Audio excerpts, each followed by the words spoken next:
तो हम चौथे सवाल की तरफ आगे बढ़ते हैं, जिसमें जनता से यह पूछा गया था कि आखिर बिहार चुनाव में सबसे अहम मुद्दा क्या है। इसमें बेरोजगारी पर 39.6% लोगों ने मुहर लगाई है कि यह सबसे बड़ा मुद्दा हो सकता है, जबकि 30.5% लोगों ने पलायन पर मुहर लगाई है। 5.8% लोगों ने महंगाई पर चर्चा की और 19.1% लोगों ने भ्रष्टाचार पर अपनी मुहर लगाई और अन्य मुद्दों की तरफ 5% लोगों ने ही अपना ध्यान आकृष्ट किया है। उनका यह कहना था कि भाई दूसरे मुद्दे भी हो सकते हैं, जिनमें सड़क भी हो सकती है, शिक्षा हो सकती है, अस्पताल हो सकते हैं, लेकिन बेरोजगारी सबसे बड़ा मुद्दा बनकर उभर कर सामने आया है। और उसके बाद पलायन और उसके बाद भ्रष्टाचार, ये तीन ऐसे मुद्दे हैं जिस पे बिहार की जनता सबसे ज्यादा बात कर रही थी और इस पर जवाब चाहती थी। और इसके साथ ही जनता यह भी लगातार बोल रही थी कि अगर इन मुद्दों पर इस बार किसी पार्टी ने बड़ा रोडमैप पेश नहीं किया तो उसको इस बार वोट हम देंगे नहीं। इसके साथ ही एक जो सबसे बड़ा अहम मुद्दा था वो ये भी था कि प्रशांत किशोर की जन सुराज की चुनाव में भूमिका क्या होगी, ये सवाल भी पूछा गया। तो उसका भी एक बार हम आपको आंकड़ा दिखा देते हैं कि प्रशांत किशोर के आरोपों का चुनाव पर क्या असर पड़ेगा। इसमें 37.9% लोगों का यह मानना था कि एनडीए को इस बार नुकसान हो सकता है, और अगर एनडीए को 37% का नुकसान होगा तो 33.5% महागठबंधन को फायदा पहुंच सकता है। इसके साथ ही जन सुराज को 16.5% का इससे फायदा होगा, क्योंकि लगातार इनकी एंट्री से इनकी तरफ भी एक विकल्प के रूप में जनता देख रही है। साथ ही 12.1% लोगों का यह कहना था कि इसका चुनाव पर कोई सीधा असर नहीं पड़ने वाला है। जब हमने एक सवाल जनता से और पूछा कि प्रशांत किशोर के आरोपों का चुनाव पर क्या असर पड़ेगा, उस पर भी एनडीए को नुकसान की बात यहां पर 37.9% लोगों ने स्वीकार की है। और लोगों का यह कहना था कि अगर एनडीए को इससे नुकसान होता है तो 33.5% लोगों ने माना कि महागठबंधन को फायदा हो जाएगा, क्योंकि एनडीए के वोट कटेंगे और इससे महागठबंधन को फायदा होगा। जबकि 16.5% लोगों का यह मानना था कि इससे जनसुराज को ही फायदा होगा। लेकिन 12.1% लोगों ने यह कहा कि इससे कोई खास अंतर नहीं आने वाला है। तो ये तमाम ऐसे मुद्दे थे जिस पर लगातार चर्चा की गई, जनता के मन को भांपा गया। यह आंकड़ा आपके अब सामने आ चुका है। मेरे साथ आरजू खान जी लगातार यहां पर जुड़े हुए हैं। आरजू जी, अब एक बार मैं आपसे यह समझना चाहूंगा कि जिस तरह से देखिए तमाम बड़े आरोप बीजेपी ने आपके ऊपर लगाए, और ये तीन सवाल भी, जिसमें आप अभी थोड़ी देर पहले देखिए बेरोजगारी की बात आप बोल ही रहे थे, और वही सबसे बड़ा मुद्दा बनकर सामने भी आया है। इस पर आप क्या कहेंगे? साथ ही जो लालू जी का नाम बार बार यहां पर भूपेंद्र जी ले रहे थे, आपको क्या लगता है कि लालू जी का नाम लेना अब बिहार के चुनाव की बहुत ही बड़ी एक नैतिक मजबूरी भी है कि उनके बिना चुनाव हो सकता है? आप इसको कितना सकारात्मक मानते हैं? देखिए, सत्ता पक्ष की यह मजबूरी है कि 20 साल शासन सत्ता में रहने के बाद उनको जंगल राज की याद दिलानी पड़ती है और एक परसेप्शन गढ़ना पड़ता है, और उससे चुनाव के वक्त में चुनावी फायदा लेने की वो कोशिश करते हैं। हम कहते हैं जब 20 सालों से, जब 2005 से जब बिहार प्रदेश की जनता ने हमको बाहर किया, सत्ता से आपको लेकर आए, तो जवाबदेही आपकी होनी चाहिए। हम तो हमेशा मुद्दों की बात करते हैं और हम आज भी मुद्दों की बात कर रहे हैं। हम कहते हैं कि जब आदरणीय नरेंद्र मोदी जी ने इतना पैसा दिया तो भारत सरकार के डेटे में कहीं भी विकास क्यों नहीं दिखता है बिहार का? ये चीज तो क्लियर होनी चाहिए ना। तो वो तो दिखता नहीं। आप हमको ग्रोथ रेट बताते हैं कि इतना इतना ग्रोथ रेट हुआ। मैं सीधे तौर पे कहता हूं कि बिहार किन राज्यों से किस चीजों में नंबर 1 पर है। मैं बताता हूं, भारत सरकार के किसी भी डेटा में बिहार किसी भी चीजों में पिछड़ेपन में नंबर 1 है। ये आपका क्रेडिट है, तो आप इसको जरूर लीजिए। सत्ता पक्ष के साथी ने कहा कि एक 65 साल से बाहर है और एक 20 साल से बाहर है। माफ करिएगा साहब, आप तो पता नहीं कब से बाहर है। आप तो विश्व की सबसे बड़ी पार्टी अपने आप को कहते हैं, आज तक आपका सीएम फेस नहीं हो पाया। हम मुद्दों की बात करते हैं, आप अतीत में चले जाते हैं। खैर, ये आपकी मजबूरी हम समझते हैं, आप अतीत में जाइए, हम आपको खींच कर वर्तमान में लेकर आएंगे, और वर्तमान में लेकर आएंगे तो हम पूछेंगे। अभी सत्ता पक्ष के हमारे साथी ने कहा कि इन्होंने पलायन के बारे में दूसरी भूमिका बनाई। मैं कहता हूं कि क्या वो तस्वीरें झुठला सकते हैं? अभी छठ आने वाला है, दशहरा या दिवाली आने वाला है, ट्रेनों के फुटेज इनको दिखा दीजिएगा, टीवी वीडियो फुटेज इनको दिखाइएगा, इनको पता चल जाएगा कि वो बिहारी मजबूरी में 2 वक्त की रोजी रोटी कमाने जाता है या अपनी स्वायत्ता से जाता है। आपको खुद पता चल जाएगा। आप इतने, मतलब 3 करोड़ ई श्रम पोर्टल पर रजिस्टर्ड है, 3 करोड़, जबकि उसकी अगर ई श्रम पोर्टल को हटा दिया जाए, सबको रजिस्ट्रेशन नहीं करवाता है, तो वो 5 करोड़ से ज्यादा है। तो इतना पलायन है बिहार प्रदेश में, और आप कहते हैं वो अपनी स्वेच्छा से गए हैं। तो ये फुटेज जरूर इनको दिखाइएगा। शिक्षा में कितना बजट है, थोड़ा सा आप इनको कंक्लूड करवा दीजिएगा। सबसे ज्यादा बजट इन्होंने शिक्षा पे किया है, और इस प्रदेश का शिक्षा का बजट ये है कि सबसे ज्यादा हाई स्कूल में जाते जाते देश में जितने भी राज्य हैं वहां बच्चा जो है हाई स्कूल जाते जाते ड्रॉप आउट कर देता है, पढ़ाई छोड़ देता है। उसके पीछे की वजह क्या है? उसके पीछे की वजह है बेरोजगारी, महंगाई और ये भ्रष्टाचार। आप अगर किसी भी वर्ल्ड बैंक से, एशियन बैंक से अगर आप बजट लंबा पेश करते हैं, आप बजट की भी बात करते हैं सत्ता पक्ष के लोग, तो बताइए सिंपलिसाइज बड़ा करने के लिए आप वर्ल्ड बैंक, एशियन बैंक से आप कर्ज लेते हैं और उसका भुगतान कौन करता है? बिहार की आवाम करती है। हर चीज महंगे रेटों में खरीदती है EMI भरने के लिए, एशिया बैंक या फिर वर्ल्ड बैंक के। वो किस तरीके से? आप अगल बगल के जितने भी हमारे राज्य हैं, पड़ोसी राज्य देख लीजिए, पेट्रोल हम महंगा खरीदते हैं, डीजल हम महंगा खरीदते हैं, गैस सिलेंडर हम महंगा खरीदते हैं, यहां तक बालू तक, क्योंकि बिहार प्रदेश में बालू बहुत ज्यादा अंबार है, वो भी हम महंगा खरीदते हैं। ये आपने आर्थिक मतलब लोगों के ऊपर, बिहारियों के ऊपर आपने एक आर्थिक बोझ डाल दिया है। सिंपल साइज बड़ा करके दिखाते हैं। किसी चीज में भारत सरकार के सूचकांक में आप 1 नंबर पे नहीं है, किसी भी सूचकांक पर। नीति आयोग की रिपोर्ट कहना पड़ता है नीति आयोग को कि बिहार को स्पेशल स्टेटस और स्पेशल पैकेज चाहिए। जहां तक भ्रष्टाचार की बात रही, वो तस्वीरें क्या झूठी हैं? बिहार प्रदेश के 4 मंत्रियों को भारतीय जनता पार्टी के बिहार की जनता रोड पे खदेड़ रही है। आपने अभी 20 दिन पहले ये तस्वीरें देखी, वो हेल्थ मिनिस्टर हो, वो आपको आपके जीवेश मिश्रा जी हो, ये आपके और 2 मंत्री थे, ये चारों लोगों से जवाब तलब करना चाह रही थी बिहार की जनता। और एलिगेशन तो कैग की रिपोर्ट बोलती है ना। आप हमारे ऊपर घोटाले की बातें करते हैं, कैग की रिपोर्ट क्या झूठी है? कैग की रिपोर्ट में 71,000 का घोटाला हुआ है, सारे पैसे खत्म हो गए हैं, लेकिन वो पैसे किस चीजों पे आपने खर्च किए वो अभी तक नहीं पता है। सृजन घोटाला आपके वक्त में था ही, पुल पुलिया का करप्शन हो रही है। ये बताइए, अब शिक्षा की बात करते हैं, नीट का पेपर लीक यहां होता है, आपका BPSC का पेपर लीक यहां पे होता है। ये पेपर लीक के आड़ में आप करना क्या चाहते हैं? ठीक है, हम भूपेंद्र जी सवाल करते हैं, लेकिन आप क्या करते हैं? हाँ। जब हम सवाल करते हैं तो आप कहते हैं जनरल राज। साहब उपलब्धि गिनाइए ना। अब ये बताइए, फूड प्रोसेसिंग यूनिट अभी तक बिहार में क्यों नहीं लगे? ठीक है, ठीक है, आप ये बताइए। अर्जुन जी, मैं एक बार उत्तर ले लेता हूं। ठीक है भूपेंद्र जी, जिस तरह से देखिए इन्होंने बहुत ही विस्तार से इन्होंने आपको यह समझाने की कोशिश की है कि अब 20 साल आपको मौका मिला था, आप अपनी बात कीजिए ना। आप आके लालू जी के कार्यकाल की या उनकी पार्टी के समय में क्या हुआ उसको आप बार बार जनता को क्यों बताना चाहते हैं? क्या आपके पास अपना कुछ बताने के लिए नहीं है? आलोक जी, हमारे पास तो मोटड़ी से बताने के लिए है। बिहार की जनता देखती है, क्या बात करेंगे। ये लोग झूठ मूठ के जो है ना टीवी चैनल पढ़ा करके सेंसक फैंसक की बात करते हैं। ये लोग क्या नहीं किए बिहार के लिए रे भाई? बिहार की जनता से छिपा हुआ है क्या? बिहार कोई दर्द देने की है? कांग्रेस के भाई करते हैं, चिकन की बात करते हैं, मटन की। देख लीजिए, इनके रीजन में ही ललका मसूरिया जो है ना हम लोग खाते थे। 75 के बाढ़ में ललका मसूरिया अमेरिका से आया था। ये लोग क्या पता, ये तो ब्रह्मांड में तैर रहे होंगे उस समय। ये लोग को नॉलेज नहीं है लालू जी क्या क्या किए हैं या कांग्रेस के।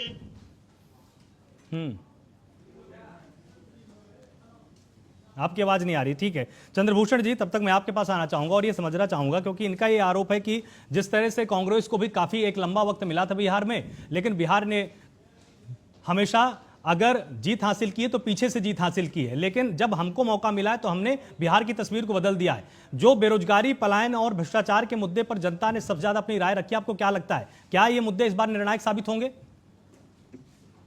ये मुद्दे आलोक जी बिल्कुल निर्णायक साबित होंगे, क्योंकि देखिए हर चीज का ना एक टाइम होता है। इन लोगों ने शुरू में, आज भी आप देखिए बीजेपी का कोई प्रवक्ता, मैं इतने सारे टीवी डिबेट में जाता हूँ, सब खाली जंगल राज जंगल राज। आप इनका हताशा एक ही चीज से जान सकते हैं, अगर इनके पास, अगर इन्होंने बहुत कंक्रीट काम किया होता, ये जो अब इन्होंने 10,000 रुपए का घूस, मैं फिर से कहना चाहूंगा, मैं रिपीट कर रहा हूँ, 10,000 रुपए का घूस जो इन्होंने महिलाओं का देने का काम किया, ये काम नहीं करता। अगर आप बताइए, ये जब 2023 में जब इन्होंने सर्वे बताया था अक्टूबर के महीने में, उसी टाइम नीतीश कुमार ने कहा था कि हमको महिलाओं को हम 2 लाख रुपया देने की सोच रहे हैं। पूरा का पूरा 2024 बीत गया, ये 2025 का सितंबर आ गया, चुनाव से 1 महीना पहले आप पैसा दे रहे हैं ताकि उन गरीब महिलाओं के मन में ये आ जाएगा वो नीतीश हमको 10,000 दिया है और आपका सर्वे भी कर रहा है, उस पर कुछ असर पड़ेगा। मैं मानता हूं, मैं इस सर्वे को टोटल दरकिनार करता हूं, लेकिन मैं फिर भी मानता हूं कि थोड़ा तो कुछ तो परसेंट होंगी जो दे देंगे। कहने का मतलब इलेक्शन कमीशन को इस पे एक्शन लेना चाहिए था। मैं कल एक बड़े वकील से बात कर रहा था, आज भी मेरे ऑफिस में आए थे, हम लोग इस बात पे है कि क्या हमें कोर्ट में जाना चाहिए कि नहीं जाना चाहिए, इस मुद्दे पे हम कुछ है।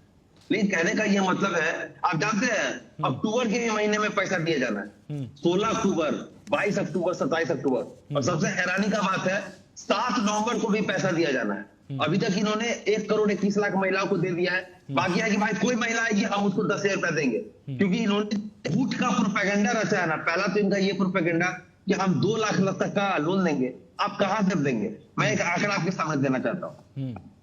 बिहार का कुल बजट है 3,16,000 करोड़। बिहार पे कुल कर्ज है 3,64,000 करोड़। बिहार का जो अपना रेवेन्यू है, जो खुद बिहार रेवेन्यू जनरेट करती है, वो है 59,500 करोड़। और बिहार को जो सेंटर जो टैक्स कलेक्ट करके देता है वो है 1,17,000। कहने का मतलब आपका खुद का जनरेशन तो 59,000 करोड़ है। आप जो है कह रहे हैं कि अगर ये टोटल महिलाएं क्वालिफाई कर जाएंगी, 2 करोड़ महिलाएं, तो हम जो है इनको 2 लाख तक का लोन देंगे। आप कितना पैसा देंगे?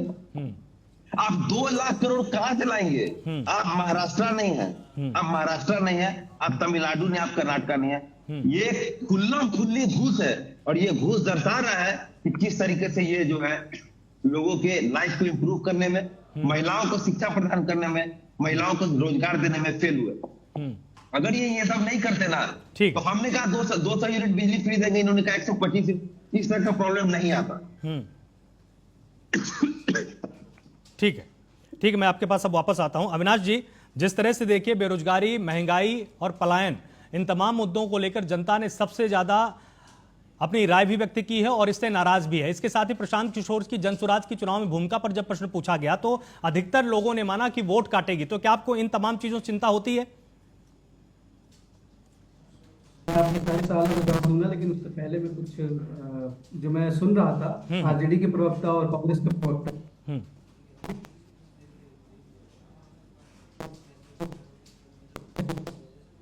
और वोट अधिकार यात्रा जैसी मतलब यात्राएं उन्होंने निकाला। लेकिन मैं ये पूछता हूं कि किस एथिकल ग्राउंड पे आप ये आर्गुमेंट देते हैं जब आप एसआईआर वाले मुद्दे में सुप्रीम कोर्ट में पिटिशनर ही नहीं थे। दूसरी बात ये है कि कम से कम ये तो मानते हैं आरजेडी के प्रवक्ता और कांग्रेस के प्रवक्ता कि एनडीए को हमेशा जंगल राज की याद दिलानी पड़ती है। मतलब आप ये कहते हैं कि आपके टाइम में जंगल राज तो था।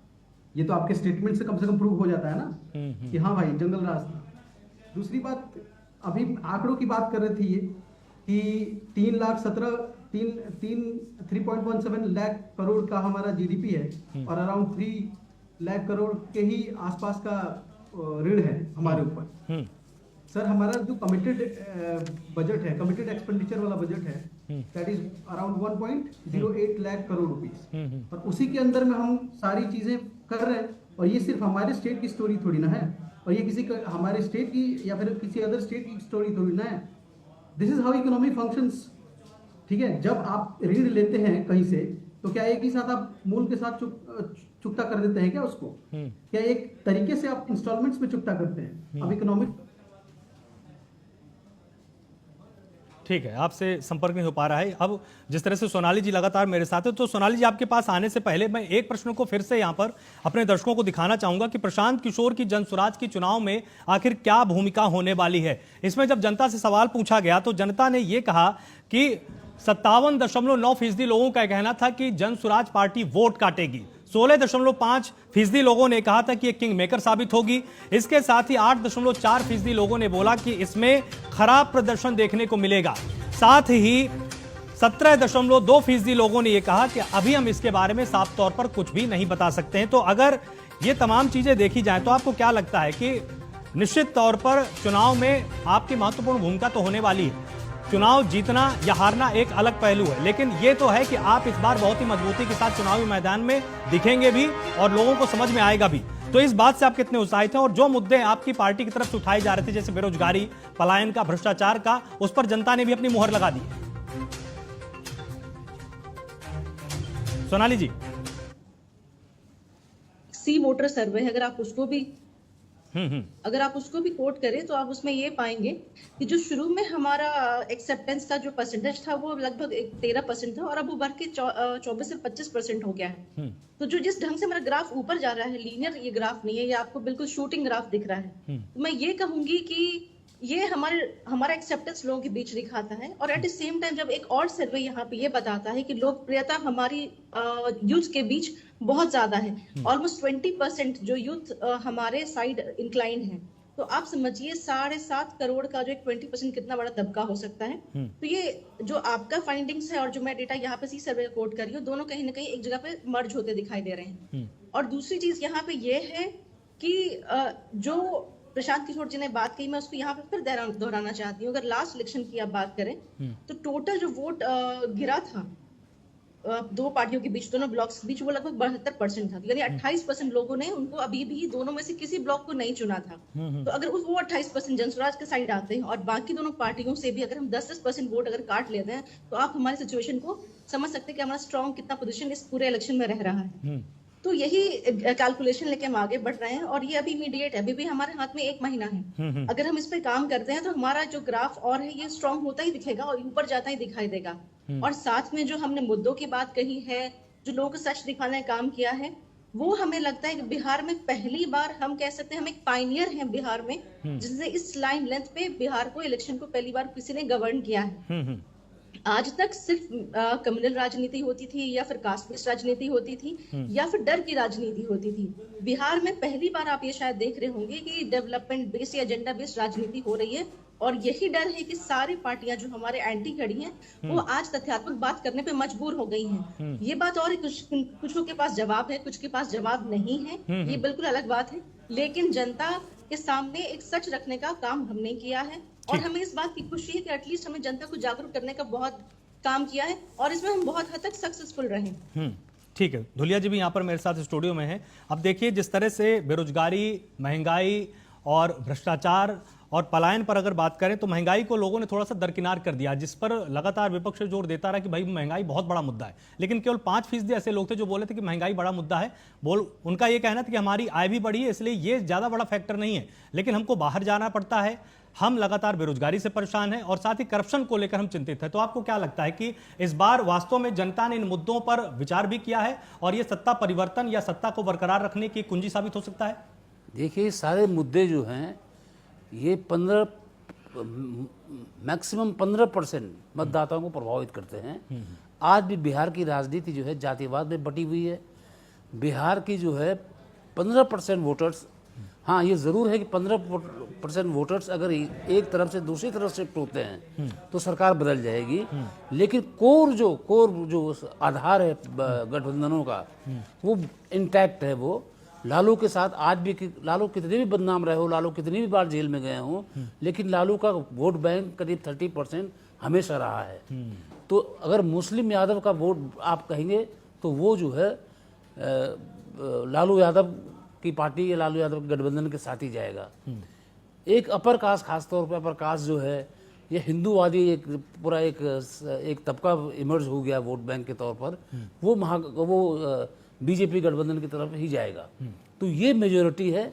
इनमें 10-15% ऐसे लोग होंगे जो मुद्दों पर वोट करेंगे, जो बेरोजगारी के सवाल पर वोट करेंगे, जो भ्रष्टाचार के मुद्दे पर वोट करेंगे, और वो की फैक्टर होते हैं। क्योंकि 15% का इधर से उधर जाने का मतलब 30% का फर्क होता है। तो ये जो है जरूर ये मुद्दे इसलिए महत्वपूर्ण है कि ये 10-15 फ्लोटिंग वोट्स, जो वोट जो है इशूज पे देंगे, जो वोट जातिवाद पर नहीं देंगे, वो लोग सरकार बदलने और बनाने में उनका अहम योगदान होगा।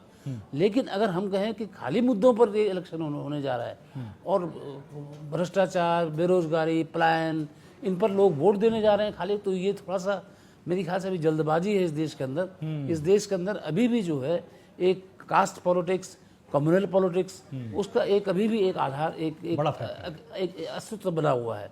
तो ये मुद्दे में मुझको लगता है कि ये अगर जो अपोजिशन गठबंधन है वो अगर अपने इन इक्वेशंस को ठीक करे, क्योंकि प्रशांत किशोर साहब, जाहिर लगता है कि प्रशांत किशोर जो है बीजेपी गठबंधन को नुकसान पहुंचाएंगे अगर पहुंचाएंगे तो। लेकिन प्रशांत किशोर, अगर हिंदुस्तान की राजनीति को आप देखेंगे तो प्रशांत किशोर आप इलेक्शन के बाद कोई बहुत बड़े प्लेयर नहीं होने जा रहे हैं। प्रशांत किशोर जब तक इलेक्शन है, जब तक कैंपेनिंग है, तब तक ठीक है। और 10% और 12% वोट पे एक सीट भी नहीं जीत सकता आदमी। उसके लिए कम से कम आपको 20% की पार्टी होना पड़ेगा। और हर सीट पर जो है, हर जगह, हर इलेक्शन में फिर सीट वाइज होता है कई बार कि उस सीट पर जो है किस पार्टी ने किस जाति का कैंडिडेट खड़ा किया है, उस सीट पर जो है क्या इक्वेशंस है, उसके वहाँ जो प्रमुख दल है उसका, जिसका MLA है, उसकी एंटी इनकम्बेंसी कितनी है, तो ये दूसरे फैक्टर हैं कि एक नेशनल गवर्नमेंट की एंटी इनकम्बेंसी होती है, एक नेशनल स्टेट की इनकम्बेंसी होती है और एक कैंडिडेट की इनकम्बेंसी होती है। तो ये तीनों जो है इस वक्त जो है जरूर महागठबंधन, ये बीजेपी गठबंधन के लिए जो है मुश्किल का सबब है, क्योंकि तीनों जगह उसकी इस समय ज़्यादा मेजोरिटी उसी की है। सेंटर में उसकी सरकार है, स्टेट में उनकी सरकार है और ज़्यादातर विधायक भी उन्हीं के हैं। तो वो एंटी इनकम्बेंसी उनके खिलाफ ज़्यादा आ जाएगी। हो सकता है कि इस बार वो बड़े पैमाने पर टिकट जो है में फेरबदल करें, ताकि वो एक एमएलए की जो एंटी इनकम्बेंसी होती है उसको कम कर सकें। बिल्कुल।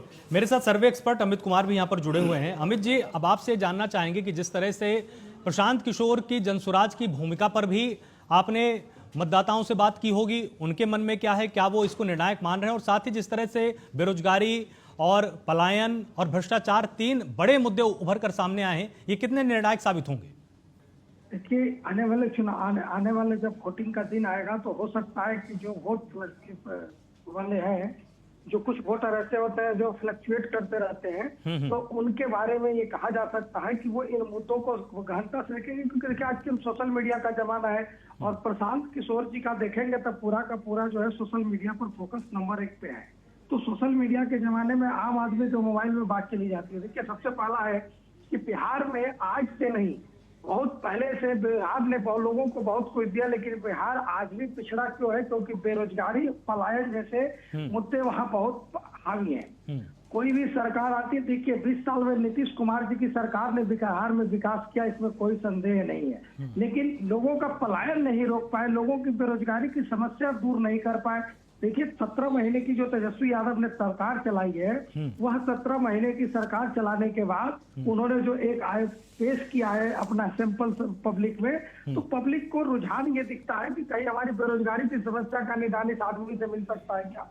देखिए, जो अभी हम प्रशांत किशोर जी की बात कर रहे हैं, प्रशांत किशोर जी एक विजनरी नेता है, बने हुए हैं बिहार में, लेकिन क्या जनता उन पर भरोसा कर पाएगी, इसमें बहुत संदेह है। जब हम लोगों ने इस पर सवाल किया तो 57% से ज्यादा लोगों का ये मानना था कि वो वोट काटेंगे और ज्यादातर लोगों का ये भी मानना था कि वो एनडीए को नुकसान पहुंचाएंगे, किंग मेकर होंगे, ऐसी कोई भूमिका सिर्फ 16-17% लोगों की मानना थी। और ये भी मानना था कि हो सके प्रशांत किशोर जी का स्ट्रेटजी बनना एक अलग काम है, मगर चुनाव के मैदान में आते हैं तो वो करिश्मा नहीं कर पाएंगे जो दूसरों के लिए कर चुके हैं। कई स्टेटों में उनके आइडियाज से लोग जीत करके सरकार बनाए हैं, मुख्यमंत्री बनाए हैं, लेकिन हो सके प्रशांत किशोर जी खुद के लिए वो काम नहीं कर पाए।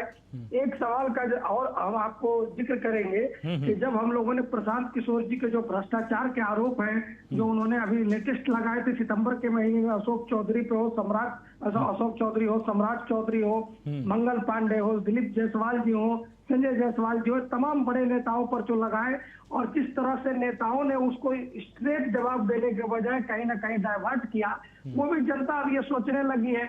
और जाहिर सी बात है कि जब आप 20 साल सरकार चलाते हैं तो आपके साथ बहुत सारी दिक्कतें भी होती है, एंटी इनकम्बेंसी भी होता है, आपके कार्यकाल की समीक्षा भी जनता करती है। प्रशांत किशोर जी जिस मुद्दे को उठा रहे हैं, भ्रष्टाचार का मुद्दा, अगर ये मुद्दा आने वाले समय में वो ट्रेंड कराने में सफल रहते हैं तो हो सके जो फर्स्ट टाइम वोटर हो या जो उन्होंने पैदा होने के बाद सिर्फ नीतीश जी का ही शासन देखा है, एनडीए का ही शासन देखा है, वो जरूर से जरूर वोट देते समय एक बार इन मुद्दों को सोचेंगे और प्रशांत किशोर जी की रणनीति हो सके कामयाब हो जाए। लेकिन मुझे नहीं लगता कि प्रशांत किशोर जी इस बार सत्ता में आएंगे, बहुत बड़ा आमूलचूल परिवर्तन करेंगे। हाँ, ये जरूर है कि प्रशांत किशोर जी एक तीसरे विकल्प के रूप में उभरते हुए नजर आ सकते हैं बिहार। बिल्कुल।